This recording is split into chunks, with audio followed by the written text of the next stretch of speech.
Hey everybody, so this is part 2 of the flow state chat, how to get into an optimal state, and primarily because this is a yoga and fitness channel, I'm going to use that as an example. So the first video, very simple, how to get into the flow state, what are the environmental conditions, just a big picture overview. You have to have skill, and there has to be demand that's just slightly above your skill level, so it'll make you stretch and it'll kind of propel you into this deep state of oneness, nowness, presentness, and that's where you're going to perform and do your best. If the task or the demand or the challenge is too overwhelming, you might have a panic attack. If it's too underwhelming, you might get bored and jump on Instagram or not pay attention, because it's like so easy for you.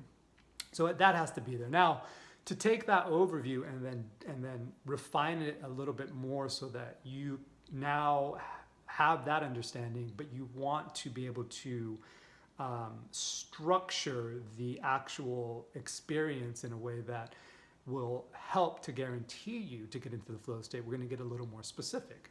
So you need 3 criteria of the way the experience is going to be executed by you, so to speak.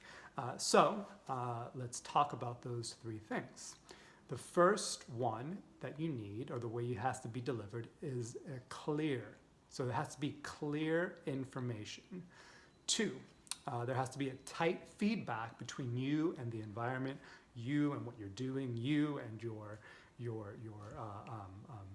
interaction between whatever it is that physically or mentally you're doing.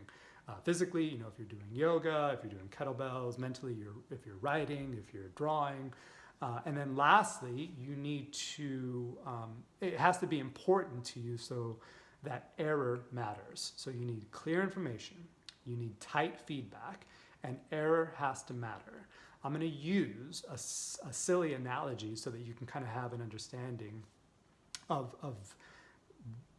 what getting into the flow state could be like. A lot of people use extreme sports analogies, but if you're not an extreme sporter, that might not ring true with you. So I'll use a silly analogy first, and then I'll use a yoga analogy. So let's talk about getting into the flow state by baking a cake. Now, in order to bake a cake correctly, or to do it in a way that the cake will taste good, you need clear information. You need to know exactly the amount of ingredients to mix in together so that the cake comes out good. If you have too much sugar, too much salt, too much chocolate, then obviously the cake will come out imbalanced. And secondly, you need tight feedback. So a lot of great bakers will taste the batter as they go along to make sure that the taste of the batter is good. If it could look good, you could have the right ingredients, but if you don't have a feedback between you and the batter, then perhaps you won't know that it needs extra chocolate or more sugar. And then lastly, error has to matter. And you might be like, well, that's silly. Why would baking a cake matter? Why would that error matter? Well, think about it. If you are, let's say, on a game show or a reality TV show, and you're in a competition with all these other bakers, then that error will matter. If you don't bake the cake correctly and it blows judges away, then you're going to be kicked off the show, and your dreams of becoming a fabulous baker person is going to be dashed. And then if, to dial that down, maybe that's an extreme example, but let's say that you tell your friends to come over and you're going to, bake a birthday cake for one of your friends, then obviously that error will matter as well. You're going to want to impress your friends, and if the cake comes out tasting like garbage, then it'll be embarrassing, and they will never come over for a birthday cake ever again. So that is the little minutia, the way the rollout of what it is that you're doing should kind of flow. So clear information, tight feedback, and then error matters. Common example of cliff climbing, right? That's one that people typically use. If you've ever watched that movie Free Solo with Alex Honnold, you'll see that he climbed the route that he climbed at the end of the movie without a rope hundreds of times with a rope first. He knew that route inside and out. He had very clear information of what the ascent would be like. And then obviously there's tight feedback with that, because anytime you do something that is really physically demanding, there's going to be a tight feedback between your body and whatever it is that you're doing. And then obviously error matters in that case, because if you fall without a rope, you're dead. And that's an extreme example, but that's what getting into the flow state for some people will, they'll need that in order to get there.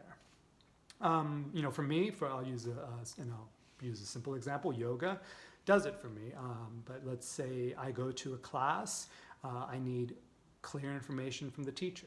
Right? I need to know exactly and you'll notice that a good yoga instructor will be very specific. They'll be able to relay the information to you in a very crystal clear way. And then obviously there's to be tight feedback, and that sometimes that can be between you and the teacher, but mostly is between you and your body. Your shifts of weight, your balance, your core, your spine, your breathing, all of these things kind of provide this tight feedback loop. And then lastly, error has to matter. This could be something as simple as, there's a group of yogis, hardcore yogis, they're all famous, and you want to make sure you don't fall out of your handstand or your headstand, and your transitions aren't clunky, so error will matter to you. So those are some examples of how to, once you have the overview of the big picture, skill and demand, right? Just slightly above your level of skill so you can stretch and grow, pardon the pun. And then once you have that overview, then you have to understand how to introduce the information to your body clearly. Make sure that there's feedback, and then make sure that there is a consequence, or it's important enough to you that if you mess up, you're going to feel like, you let yourself down, you let somebody else down, and that's kind of how it goes. If you think about, why people enjoy personal training so much, or working with a coach, because that's what they get. They get clear feedback. They get clear information, rather. They get very tight feedback, and then error matters. You have somebody critiquing them, as it were, and they're supportive, but at the same time, they're watching them to be like, King, I just showed you how to do this, so let's do it. And they get into this state, this optimization, this optimal state.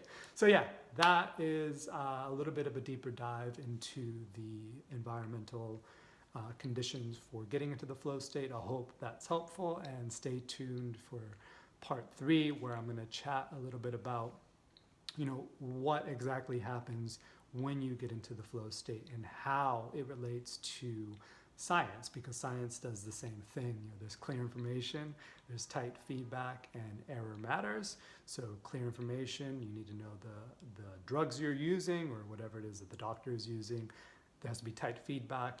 If I up the dosage, does the patient get better? If I drop the dosage, does the patient continue to stay sick? And error has to matter.